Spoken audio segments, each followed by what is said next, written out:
नमो भगवते वासुदेवाय।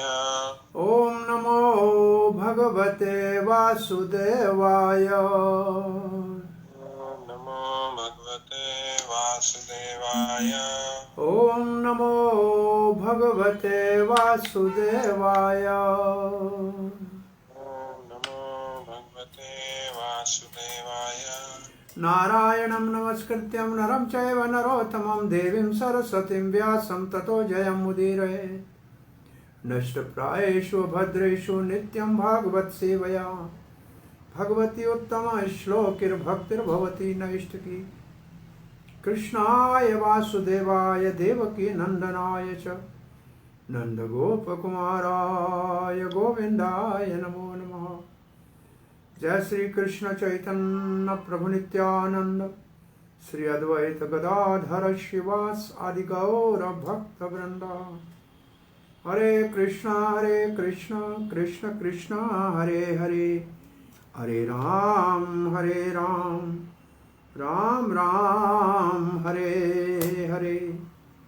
हरे कृष्णा। प्रिय पंचशील भक्त वृंद, दामोदर देश भक्त, फेसबुक के भाग्यशाली भक्तों, श्रीमद् भागवत पुराण महापुराण के प्रार्थनाओं के अंतर्गत तीसरे स्कंद के 33वें अध्याय में भगवत माता देवहूति अपने पुत्र कपिल देव भगवान के अवतार सांख्या दर्शन के प्रवर्तक को जो संक्षेप में प्रार्थना कर रही है, उसके 3 श्लोकों में माता आश्चर्य का वर्णन कर रही है कि भगवान कैसे एक सामान्य नारी का पुत्र बनता है। उसके अंतर्गत 4थे श्लोक का पाठ करने जा रहे हैं। माता जी कह रही है, सत्वं भृतो मे जठरेण नाथ कथं नो यस्य उद्र एतदासी विश्वं युगान्ते वटपत्र एकः शेते सममाय शिशो अंग्रिपान।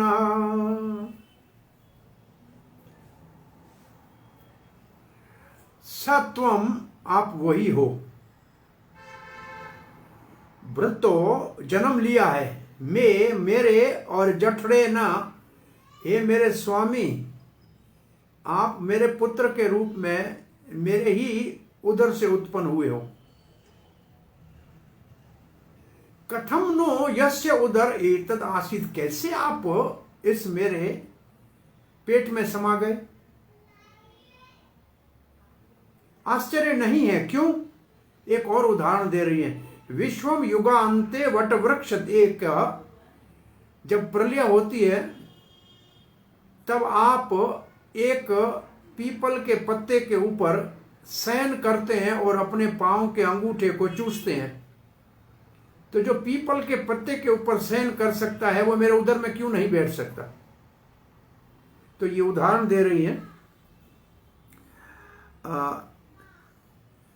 श्रीधर स्वामी पाद कहते हैं, हे नाथ, ये कितनी विचित्र बात है कि प्रलय काल के आने पर सारा प्रपंच आपके उदर में प्रलीन रहता है, तथा जो आप कल्प के अंत में मायामय बालक का रूप धारण करके, माया शिशु का अर्थ है कृपा के कारण, माया का यहां अर्थ होना चाहिए कृपा, हमारे आचार्यों ने इसको कृपा ही कहा है। मायामय बालक का रूप धारण करके अपने चरण का अंगूठा चूसते हैं, चूसते हुए अकेले वट पत्र के ऊपर शयन करते हैं। ऐसा आपको मैंने अपने गर्भ में धारण किया है, कितना आश्चर्य है। प्रलय काल में यह संपूर्ण विश्व जिस आपके उदर में था, उसी आपको मैंने अपने गर्भ में कैसे धारण किया, यह प्रश्न है। यदि आप कहें कि मैं तो बाल अवस्था में हूं, अगर आप ऐसे भगवान इसका उत्तर दें, चक्रवर्ती पाद ने यही भाव दिया है, मेरे विषय में आप ये क्या कह रही हो। तो इस पर माता देवहूति ने कहा, युग के अंत में आप अपनी माया से शिशु का रूप धारण करके अपने पैर के अपने पांव के अपने पैर के अंगूठे को चूसते हुए अकेले वट पत्र के ऊपर सोते हैं, जैसे वो आपका शिशुत्व मायामय है, उसी तरह आपका ये भी शिशुत्व मायामय ही है। तो ये आप सबने सुना होगा, ये 12वें स्कंद में जहाँ भगवान प्रलय का दर्शन करा रहे हैं मार्कंडेय ऋषि को। वहाँ मार्कंडेय ऋषि अपने आश्रम में प्रलय देखना चाह रहा था, सब कुछ पानी में डूब गया और एक वट वृक्ष के पत्ते के ऊपर छोटे से बालक के रूप में भगवान अपने सीधे पांव का अंगूठा संभवतः चूस रहे थे।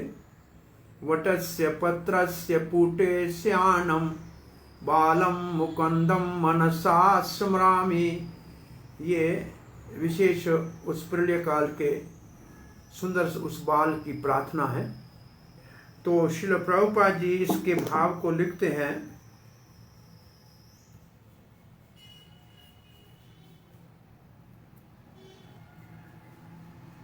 हे परम पुरुष भगवान, आपने मेरे उदर से जन्म लिया है, ये आपके लिए कैसे संभव है?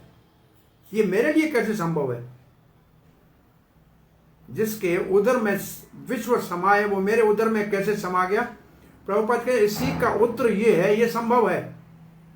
तो माता जी कहती है, प्रलय युग के अंत में प्रलय काल के जल के समय आप वट वृक्ष के पत्ते के ऊपर कैसे अपने पांव के अंगूठे को चूसते हैं? ये कर सकते हैं तो क्यों नहीं गर्भ में आ सकते? वही बालक जो प्रलय करता है, वही प्रलय काल के जल में एक छोटे से पेड़ के पत्ते के ऊपर कैसे बैठा हुआ। आपने ये चित्र भी देखा होगा, बहुत सुंदर भगवान का। चक्रवर्ती पाद लिखते हैं, मैं सामान्य नारी हूं, मानव शरीरधारी हूं, और आप विश्व को अपने उदर में धारण करने वाले मेरे उदर में कैसे आए? ये बड़ा आश्चर्य है। तो भगवान कहते हैं, आप ऐसे मेरे विषय में क्यों कहते हो? मैं तो छोटा बालक हूं, मैं भगवान थोड़ी हूं। तो कहते हैं, बात सच कह रहे हैं, आप हैं बालक, लेकिन वो बालक हैं जो प्रलय काल में वट वृक्ष के पत्ते के ऊपर सोए होते हैं। तो कोई आप सामान्य बालक नहीं है। अब उद्देश्य क्या कहते हैं? चक्रवर्ती पाद कहते हैं, इस प्रकार से संसार में जो ग्रस्त में प्रवेश करते हैं, बाल उत्पन्न करते हैं, तो आपने बाल रूप के द्वारा उनको ध्यान की विधि बता दी। और यहां माया शिशु का अर्थ है कृपामय बालक के रूप में आपने, कृपामय बालक के रूप में आपने सबको ध्यान की विधि बता दी। आप अपने पांव का अंगूठा चूस रहे थे। लिखा है कि बड़े बुद्धिमान व्यक्ति, बड़े बड़े विद्वान, बड़े बड़े महात्मा आपके चरणों का आश्रय लेते हैं। उनको क्या मिलता है? ये आपको आश्चर्य लगा। आपने कहा, मैं देखूं तो सही, मेरे चरणों में ऐसा क्या अमृत है कि सारा जगत मेरे चरणों का शरण लेता है। तो यहां माता जी ये 3 श्लोकों में अपने आश्चर्य का, भगवान कैसे उनके बालक बने, और फिर स्वयं उत्तर देती है कि प्रलय काल में वट वृक्ष के पत्ते के ऊपर शयन करते हो आप, तो मेरे गर्भ में क्यों नहीं आ सकते हो? श्री प्रभुपाद जी इसके भाव को आगे कहते हैं कि संसार के अंदर आप इस बाल रूप से प्रेरणा देते हैं कि जो घर गृहस्थी में जाते हैं उनको आप जैसे बालक अथवा आपके भक्ति करने वाले बालकों को ही जन्म देना चाहिए, अथवा जन्म के लिए प्रेरणा देनी चाहिए उन गृहस्थियों को। और विशेष यहां ये लिखा है कि अपने पांव का अंगूठा क्यों चूस रहे थे? भगवान के चरण कमलों में ऐसा क्या रस है जिसको उसको स्वयं चूस रहे थे? भगवान कहते सभी मेरे चरण कमलों की पूजा करते हैं, आखिर है क्या? मैं देखूं तो सही उसमें है क्या? और प्रभुपाद जी कहते हैं ये भाव तो भगवान चैतन्य महाप्रभु में भी है, जब वो देखते हैं कि मेरे रूप में क्या सुंदरता है, मेरे मिलने से क्या राधा को सुख मिलता है, राधिका जी को। और मुझ में क्या मधुरता है, इसी का रसास्वादन करने के लिए स्वयं भगवान श्री कृष्ण चैतन्य महाप्रभु के रूप में आए। ऐसे ही ये भगवान छोटे से बालम मुकुंदम, ये मुकुंद है, मुक्तिदाता है, ये अपने चरण के अंगूठे को चूस रहा है। ये भगवान का छोटा शिशु रूप प्रलय काल में मार्कंडेय जी ने देखा, जो 12वें स्कंद में इसका वर्णन है। तथा अवतारास्तव शुक्रादयस् तथा अयम अपि आत्मपथ उपलब्धये त्वम देह तंत्रम, आपने मेरे शरीर का सहारा लिया। एक अर्थ इसका ये, देव तंत्र, देह तंत्र, मेरे शरीर का सहारा लेके आप प्रकट हुए मेरे पुत्र के रूप में।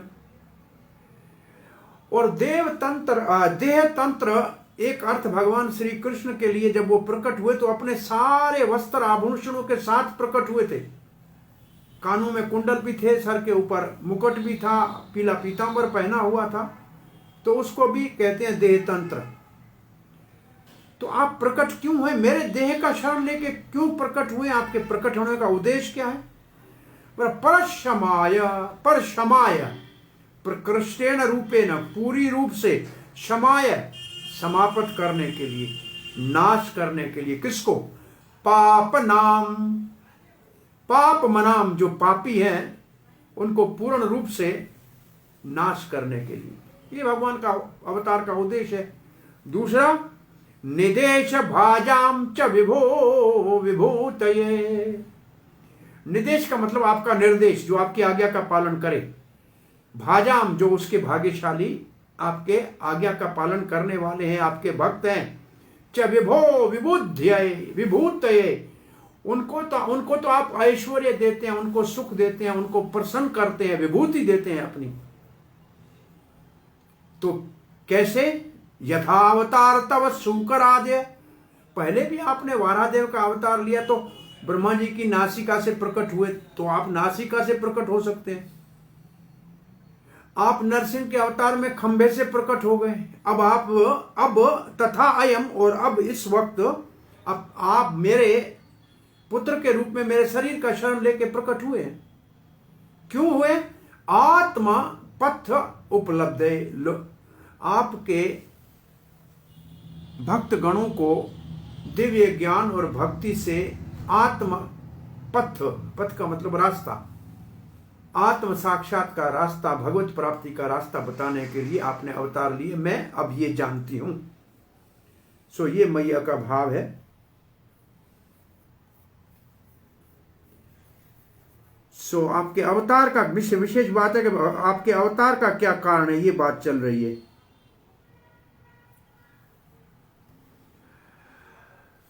हाँ, श्रीधर स्वामी जी लिखते हैं, आप पापियों का दमन करने के लिए, पाप मानम परस्मयी, तथा आपकी आज्ञा का पालन करने वाले भक्तों का अभ्युत्थान करने के लिए, अभ्युत्थान, रक्षण पोषण करने के लिए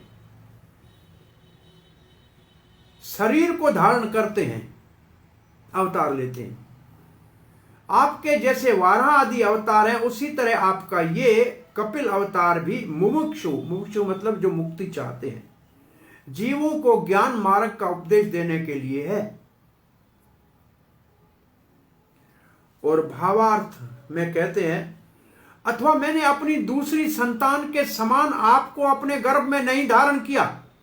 माता जी कह रही है, मेरी 9 कन्याएं हुई, उनको मैंने गर्भ में धारण किया, उनकी मुझे अनुभूति है, वो सामान्य बालक की तरह थी। परंतु अपितु जिस तरह आप अपनी इच्छा मात्र से वाराहदयी अवतारों को धारण करते हैं, उसी तरह से आप अपनी इच्छा मात्र से कपिल के रूप में अवतीर्ण हुए हैं। इसका भाव ये है असल में कि भगवान अवतार लेते हैं तो भक्त के हृदय में प्रवेश करते हैं, गर्भ में नहीं प्रवेश करते। यहां माता के भाव को श्रीधर स्वामी कहते हैं मेरे अन्य संतानों के समान आपने मेरे उदर में गर्भ धारण नहीं किया, गर्भ में रहना आपने नहीं रहे हो, आप अपनी इच्छा से मेरे हृदय में आके प्रकट हुए हो। आपने देह रूप साधन के द्वारा ये रूप धारण किया है। आपने इस शरीर को भी पापियों का दमन करने के लिए तथा आपकी आज्ञा का पालन करने वाले भक्तों को समृद्धि के लिए धारण किया है। आप अपने भक्तों को ज्ञान मार्ग का उपदेश करने के लिए यह अवतार ग्रहण किया है। तो ये श्रीधर स्वामी जी का भाव है। और श्रील प्रभुपाद जी लिखते हैं,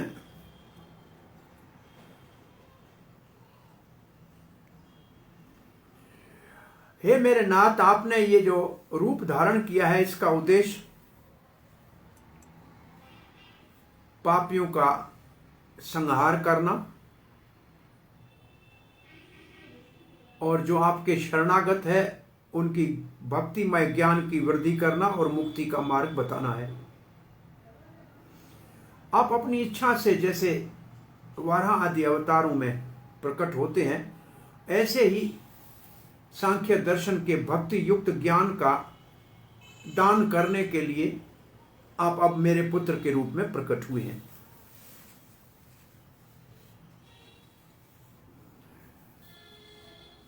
चक्रवर्ती पाद कहते हैं, आपने मेरे शरीर का शरण लिया, उसके ऊपर आश्रित हुए।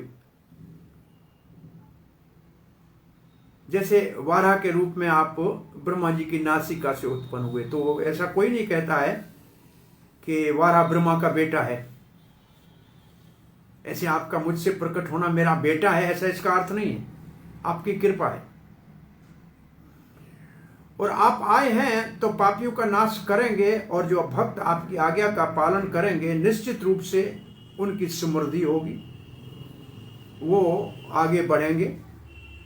और आप भक्ति युक्त ज्ञान का उपदेश देने के लिए ही अवतार लेकर आए हैं। चक्रवर्ती बात लिखते हैं कि आप हैं ही करुणामय। आप तो दया करने के लिए ही, केवल दया ही आपके अवतार का कारण है। भगवान तो दया करते हैं, ऊपर के लोगों में जो रहते हैं साधु संत, उनको कोई अपना दुख नहीं है। सत्य तप लोक, जन लोक, मर लोक, सत्य लोक में उन साधुओं को कोई दुख नहीं, कोई संकट नहीं। परंतु जो पृथ्वी के लोगों को वो दुख में दुखी देखते हैं तो उनका हृदय पिघल जाता है और वो उनके हित के लिए चिंतन करते हैं क्या करना चाहिए। तो ऐसे भगवान और भगवान के भक्तों के हृदय में दया भरी होती है, और भगवान के भक्त तो भगवान की कृपा की मूर्ति ही होते हैं, और स्वयं साक्षात भगवान तो है ही कृपामय। और विशेष रूप से भगवान के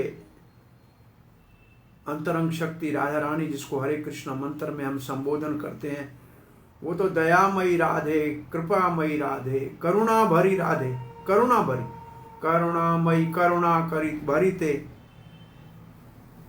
तो ये दया जो आपका एकमात्र कारण आपके अवतार का है। जैसे सामान्य बच्चे मां के गर्भ में मां के ऊपर आश्रित होते हैं, ऐसे ही आप मेरे देह का शरण लेके और बालक के रूप में प्रकट हो गए। ये देह तंत्र का भाव है। और देह तंत्र का दूसरा भाव, जैसे पहले बताया कि आप जन्म से ही सुनहरी, बहुत सुंदर, पूर्ण विकसित आपके बाल थे, और आप भी संभवतः चतुर्भुज रूप में ऐसे ही प्रकट हुए हैं, सामान्य बालक नहीं है। तो अवतार क्यों लेते हैं? अब ये प्रश्न आप सब तो जानते ही हैं, बार बार फिर भी चक्रवर्ती कहते हैं आप अवतार क्यों लेते हैं? पापियों के नाश और भक्तों के विलास के लिए, भक्तों को सुख देने के लिए, उनकी समृद्धि के लिए। कैसे उनकी समृद्धि करते हैं? उनको भक्ति देते हैं, ज्ञान देते हैं, योग का सिद्धांत सिखाते हैं, निदेश भाजन, वो आपकी आज्ञा का पालन करते हैं, और यही कपिल के रूप में आप ज्ञान युक्त भक्ति का, सांख्य दर्शन का अवतार शिक्षा देने के लिए आए हैं। श्रील प्रभुपाद जी लिखते हैं कि इससे पहले श्लोक में भगवान की जो सामान्य गुण है उनका वर्णन किया गया, जो दिव्य भगवान के गुण है, और इससे इस श्लोक में विशेष भगवान के अवतार का जो उद्देश्य है उसका वर्णन है। तो भगवान के उद्देश्य का जो विशेष, भगवान के अवतार का जो विशेष उद्देश्य है उसका यहां वर्णन है। भौतिक जगत में, इस दुनिया में लोग माया के प्रभाव से धीरे धीरे अपनी सद्बुद्धि को खो बैठते हैं। इसलिए उनको प्रबुद्ध करने के लिए, एनलाइटमेंट करने के लिए भगवान या भगवान के भक्त भगवान की आज्ञा से धरती के ऊपर आते रहते हैं। जैसे भगवत गीता में हम सब पढ़ के आए हैं कि धर्म का हानि होती है, अधर्म बढ़ता है, तो भगवान अवतार लेते हैं। तो भगवान कपिल देव का अवतार भी इसी उद्देश्य की पूर्ति के लिए है। जीवों को दिव्य ज्ञान से परिपूर्ण करने के लिए, भक्ति से भरपूर करने के लिए भगवान प्रकट हुए हैं। ऐसे भगवान के अनंत अवतार हैं, जैसे यहां लिखा है। एक का प्रभुपाद ने 4-5 नाम लिखे हैं। मत्स्य अवतार में भगवान ने मत्स्य पुराण का पूरा उपदेश सत्यव्रत मुनि को दिया। वो सत्यव्रत मुनि अब हमारा 7वां मनु, विवस्वत मनु है। वो मत्स्य भगवान से साक्षात उपदेश लेकर आया। प्रभुपाद जी लिखते हैं, ऐसे कच्छप अवतार भगवान ने लेके मंदराचल पर्वत को धारण किया, और फिर नरसिंह के रूप में भगवान भक्त के रक्षक के रूप में आए। अब कपिल देव के रूप में आए हैं, और सांख्य दर्शन का दिव्य ज्ञान अब भौतिक जगत के जीवों के उद्धार के लिए देंगे। अब माता जी 6ठे श्लोक में कह रही है, यन नामधेय श्रवणानुकीर्तनात् यः प्रहवनाद स्मरणादपि क्वचित् स्वादोऽपि सद्यः सवनाय कल्पते कुतस्पुनस्ते भगवन् दर्शनात्। भगवान जो आपका नाम ले, आपके नाम का श्रवण करे, कीर्तन करे, आपको प्रणाम करे, सुमरण करे, क्वचित का मतलब कभी कभार, अचानक एक बार,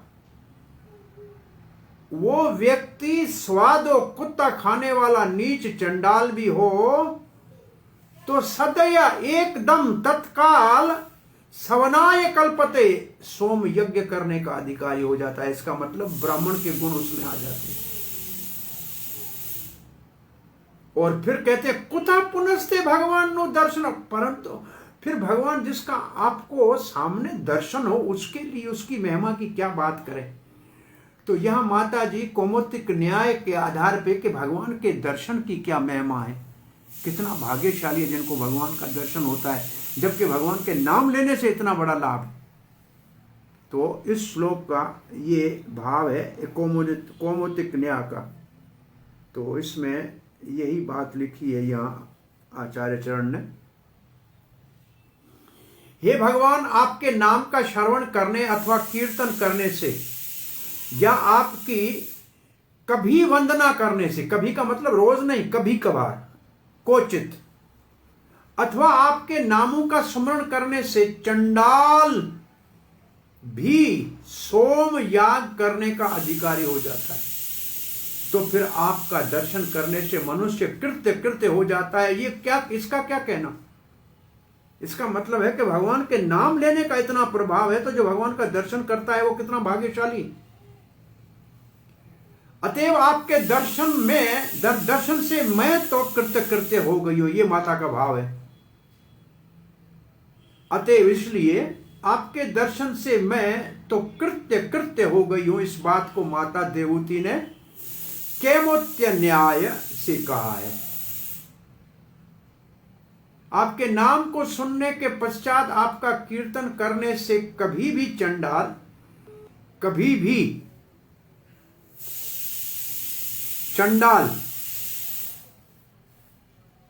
कभी भी चंडाल भी सोम यज्ञ करने का अधिकारी हो जाता है। इस तरह से भगवान कपिल के पूजत्व की प्रतीति होती है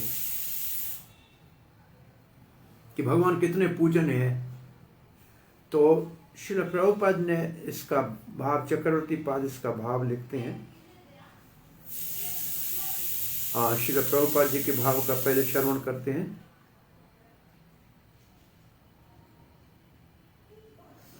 श्रील प्रभुपाद के उसका क्या कहना जिसने आध्यात्मिक प्रगति करके आपका दर्शन कर लिया आमने सामने, उसकी क्या बात करें। क्योंकि जो केवल नीच चंडाल भी तत्काल एकदम वेद के यज्ञ करने का अधिकारी बन जाता है अगर वो आपके नाम का श्रवण करे, कीर्तन करे, आपको वंदना करे, आपका सुमरण करे, तो उसको ये फल मिल जाता है। ये माता देवहूति कह रही है।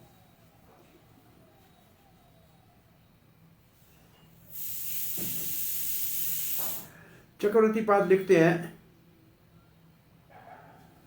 आपका दर्शन करके दुनिया बड़ी सौभाग्यशाली हो जाएगी, संसार सुखी हो जाएगा।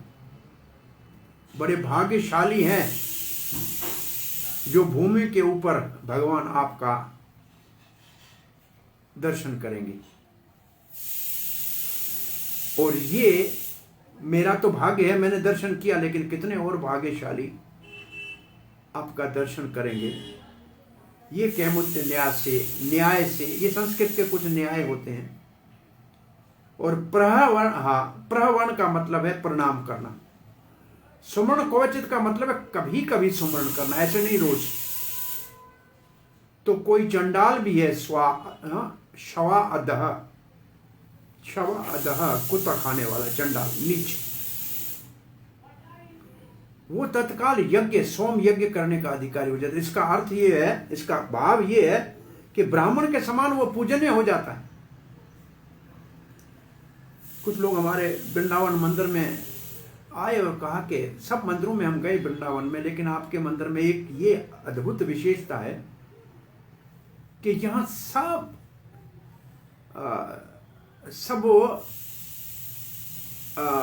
कहा जाए कि प्रांतों से, सब देश के हिस्सों से, सब वर्णों से लोग भक्ति के प्रभाव से भगवान की सेवा कर रहे हैं। केवल ऐसा नहीं है कोई ब्राह्मण गोस्वामी है वही कर रहा है। वो इसी आधार के ऊपर कि उन्होंने भगवान के नाम का स्मरण किया, श्रवण किया और गुरुजनों का शरण लेकर और भक्ति को किया, तो प्रारब्ध कर्म ही समाप्त हो गया। यही बात चक्रवर्ती पाद यहां लिखने जा रहे हैं। और ये भक्ति रसामृत सिंधु का क्लेश घनी, जो क्लेश होते हैं वो पाप से होते हैं। दुख होता है पाप से, पाप होता है इच्छा से, इच्छा होती है अविद्या से, अज्ञान से। भक्ति एक केवल शक्तिशाली साधन है जो प्रारब्ध अप्रारब्ध, प्रारब्ध का मतलब जो जन्म लिया है, अब दुख भोगने हैं या सुख भोगने हैं, ये प्रारब्ध। अप्रारब्ध अभी पता नहीं कब हमारे कर्मों के फल पकेंगे, उनको भोगना पड़ेगा। और जो बीज रूप में है, अविद्या के रूप में है, उन सब को जड़ से निकाल देती है भक्ति। और तत्काल, तो यहां लिखा है, इसका अर्थ यह है कि उसका प्रारब्ध कर्म नाश हो गया।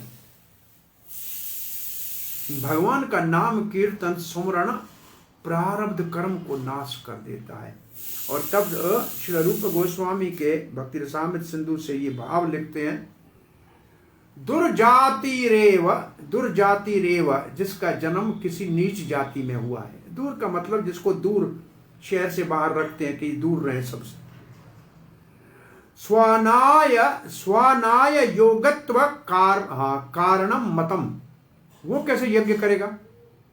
इसका मतलब है दुर्जात्या आरंभकम पापम यत स्यात् प्रारब्धमेव। वो उसका जन्म नीच जाति में क्यों हुआ? क्योंकि उसके पाप कर्म थे। तो कोई नीच जाति में जन्म लेता है उसके पाप कर्म के कारण, कोई ब्राह्मण के घर में जन्म लेता है तो उसके पुण्य कार्य हैं। लेकिन इसने नीच जाति में जन्म लिया, लेकिन भगवत नाम के प्रभाव से ये ऐसे ऐसे एक प्रश्न उठता है। कुछ विदेशी भक्त यहाँ वृंदावन में मंदिरों में भाई धोती पहनी, कुर्ता पहना, तिलक लगाया, शिखा रखी हुई है, माला हाथ में है। तो किसी ब्राह्मण ने कहा कि बड़ा अच्छा कर रहे हो, इस जन्म में आप भक्ति करोगे तो अगले जन्म में आपको ब्राह्मण का शरीर मिलेगा। तो उसने आके प्रभुपाद जी को कहा कि प्रभुपाद जी ऐसे हमारे को वृंदावन में किसी ब्राह्मण गोस्वामी ने कहा है। प्रभुपाद ने कहा आप तो अभी ब्राह्मण हो,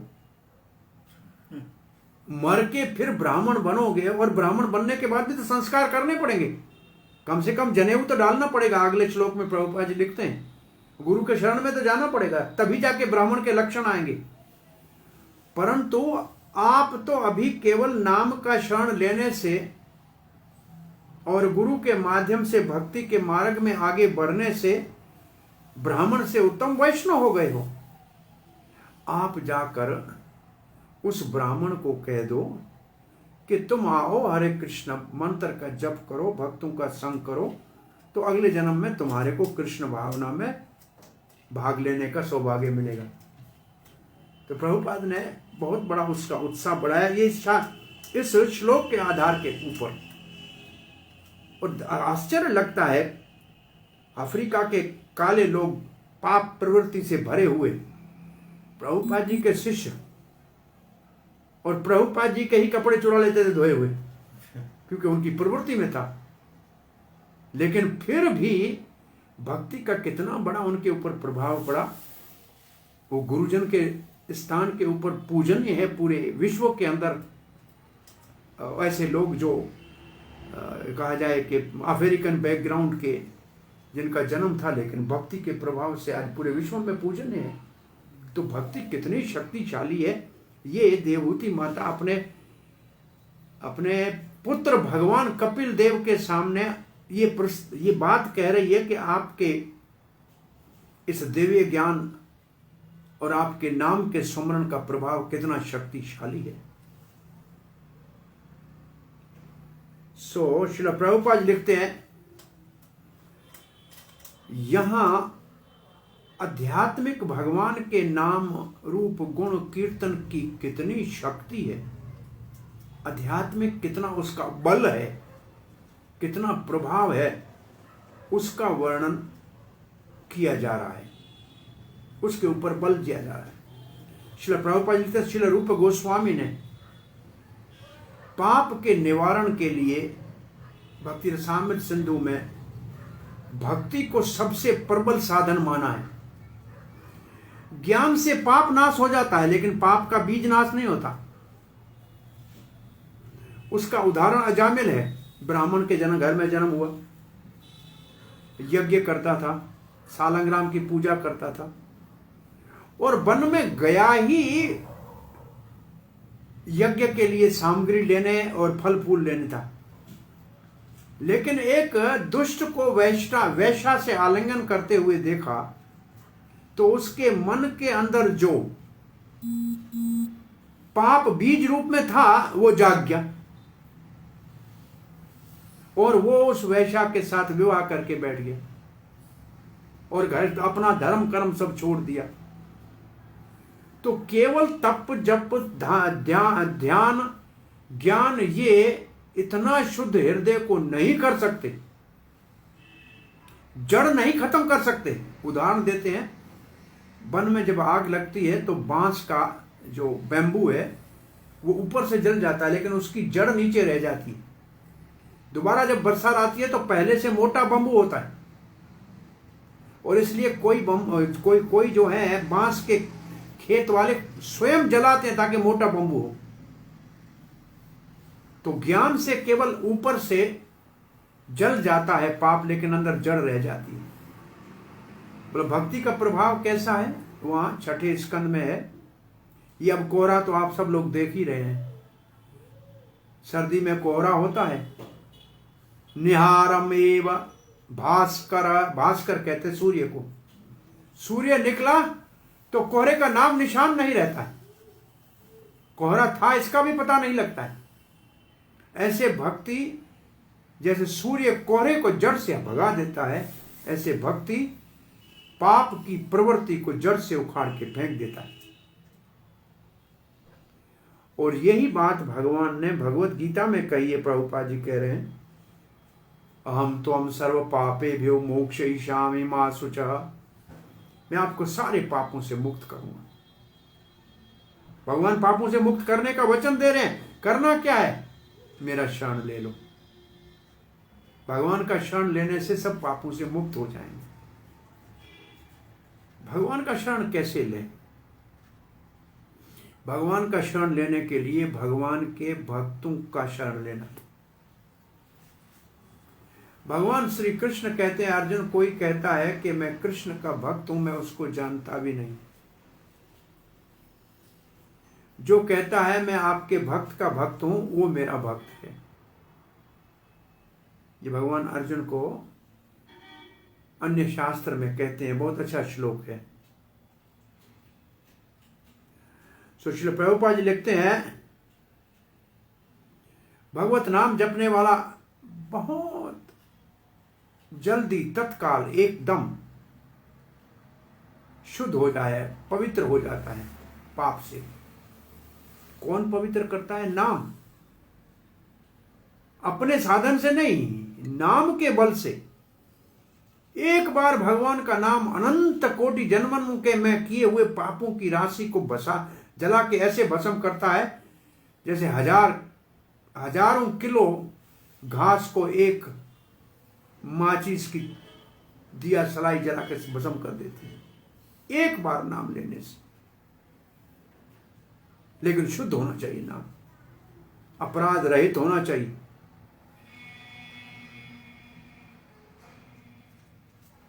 अब प्रभुपाद कहते हैं, जो भगवान का दर्शन करे उनका क्या कहना। तो भगवान के दर्शन को आप ऐसे समझे, मंदिर में जाके भगवान के विग्रह का दर्शन करना भी साक्षात भगवान के दर्शन के समान शुद्ध भक्तों के लिए है। और वो विग्रह अपने भक्तों के साथ प्रेम से व्यवहार करता है। साक्षी देने के लिए वृंदावन से गोपाल चला गया, जो आज साक्षी गोपाल के नाम से ओडिशा में जगन्नाथपुरी और भुवनेश्वर के बीच में विराजमान है। ये तो एक साक्षी गोपाल यहां से चला गया। उदाहरण के अर्थ स्थान श्रील प्रभुपाद के पीछे कितने यहां से ठाकुर जी पूरे पाश्चात्य देशों में जाके विराजमान हो गए। कितना बड़ा कृपा किया है, अपने आप यहां से भाग भाग पे वहां पहुंच गए। ये आश्चर्य है। प्रभुपाद जी लिखते हैं, श्रीधर स्वामी का तात्पर्य का भाव यहां देते हैं। वो कहते हैं वो पूजन्य हो जाता है तत्काल। जो नाम जपता है पूजन्य हो जाता है। हमने तो अपने कृष्ण भावना अमृत संघ में आश्चर्य से देखते हैं कि पाश्चात्य देशों के लोग जिनका जन्म भारत वैदिक संस्कृति में नहीं हुआ, जिनके संस्कार भी वैदिक नहीं थे, लेकिन प्रभुपाद जी की कृपा से, चैतन्य महाप्रभु और नित्यानंद के करुणा से, कृष्ण भावना के हरे कृष्ण महामंत्र के जप के प्रबल प्रभाव से वह पूरे विश्व के अंदर बहुत पूजनीय स्थान को प्राप्त करके गुरुवर्ग बने और प्रचार के कार्य में संलग्न है। और बड़े बड़े ब्राह्मण कुल के, ये अभी की बात कर रहे हैं इस कान में हमने देखा, लेकिन महाप्रभु के अनुयायियों में नरोत्तम दास ठाकुर काश्त मतलब जो कहा जाए बैंकिंग आदि करने वाला, बिजनेस करने वाला बंगाली था। बंगाल में काश्त उनको कहा जाता है। लेकिन वो इतने महान भगवान के भक्त थे कि चैतन्य महाप्रभु ने कृष्ण प्रेम उनके लिए पद्मा नदी में सुरक्षित रखा था और नित्यानंद को कहा कि इनको ये प्रेम दे देना। और प्रेम में मदमस्त वो ब्रज में आके जीव गोस्वामी के पास जब शिक्षा ले रहे थे और जब वापस यहाँ से गए तो उनका पूर्वज राजा थे कृष्ण दत्त राजा, तो बड़े बड़े राजा उनके शिष्य होने लगे। तो राजाओं को ब्राह्मणों ने कहा कि ये तो ब्राह्मण नहीं है, ये ब्राह्मणों को शिष्य बना रहा है। तो उन्होंने बहुत बड़े दो अपने विद्वान, गंगा चक्रवर्ती, गंगा नाम क्या है, और एक दो बड़े बड़े संस्कृत के विद्वानों को भेजा, संस्कृत के विद्वानों को उनसे बात करने के लिए भेजा। चक्रवर्ती पाद के दो शिष्य वो रास्ते में वो कुल्हड़ और दिए बेचने वाले मिट्टी के बर्तन बैठे गांव में, उनसे बात, जब वो पंडित वहां से जा रहे थे उनसे संस्कृत में बात करने लगे। और संस्कृत में बात करते करते उनको प्रभावित इतना किया, उन्होंने कहा आप काम तो मिट्टी के बर्तन बेचने का कर रहे हो, आप इतने बड़े वेद गए संस्कृत कैसे बोलते हो? बोला हम नरोत्तम दास के शिष्य हैं। बोला जिनके शिष्य इतना बड़ा विद्वान है उससे हम क्या जाके वार्तालाप कर सकते हैं, यही हमको यहाँ। और अंत समय भी ब्राह्मणों ने कहा कि ये ब्राह्मणों को कैसे दीक्षा देता था, उनका शरीर जल से बाहर निकला, उनके शरीर के ऊपर जनेऊ का निशान अपने आप प्रकट हो गया। तो ये यहां बात प्रभुपाद जी लिख रहे हैं कि श्रीधर स्वामी जैसे महान भागवत के आदि टीकाकार कह रहे हैं कि वो पूजनीय हो जाता है चाहे वो चंडाल के घर में क्यों न जन्म लिया हो। और प्रभुपाद जी कहते हैं ऐसे ही हमारे श्री सनातन गोस्वामी पाद हरि भक्ति विलास में लिखते हैं कि जैसे कांसे को किसी रसायन से मिलाए तो सोना बन जाए, ऐसे कोई भाग्यशाली भक्त गुरुजन का शरण ले तो उसके जीवन में परिवर्तन हो जाए, वो वैष्णव बन जाए तो कौन सी बड़ी बात है। अब एक और उदाहरण दे रहे हैं। ब्राह्मण के घर में जन्म हो, लेकिन ब्राह्मण के कर्म करने के लिए गुरु के पास जाना है, जनेऊ डालना है, वेद पढ़ना है, संध्या वंदन करना है, तब ब्राह्मण बनेगा। और ये कुछ भी नहीं करना है इसको, ये नाम जपेगा और ब्राह्मण के स्तर पे अपने आप पहुंच जाएगा। इसके बाद वाला श्लोक कल चर्चा करेंगे। आज थोड़ा सा कथा को 10 मिनट पहले विराम देंगे। 8 बजे से एक और क्लास है आज, वो भक्ति शास्त्री की। 2 दिन आपके क्लास में 15 मिनट का रुकावट होगी, 10-12 मिनट का, आज और एक सैटरडे को, बाकी तो उनकी क्लासें अलग टाइम पे है।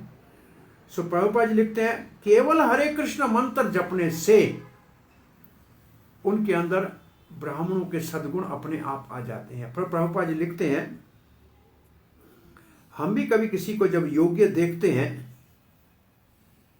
कि ब्राह्मण के लायक है, उसके अंदर गुण आए हैं, इंद्रियों वश में है, मन शांत है और वेद अध्ययन करने की इच्छा है, पवित्रता रहने की है, तो फिर उसको जनेऊ आदि देते हैं और उनको आगे शिक्षा देते हैं। यहाँ से इस कथा को आगे कल बढ़ाएंगे। आज कथा को यहाँ विराम देते हैं क्योंकि सारी सामग्री को दोबारा सेट करना पड़ेगा। हरे कृष्णा। प्रभु जी कोई प्रश्न है आपका, जिज्ञासा है? 2 श्लोक हैं मेरे ख्याल में, कल पूरा हो जाएगा ये प्रसंग। इसके बाद का फिर चौथे स्कंद में क्या है वो मैसेज कर देना, देख लेंगे। और कोई प्रश्न, जिज्ञासा? कल मैसेज कर दिया था मैंने। हाँ जी, कल मैसेज भेज दिया था मैंने प्रभु जी। मैं देख लूंगा, मैं देखा नहीं।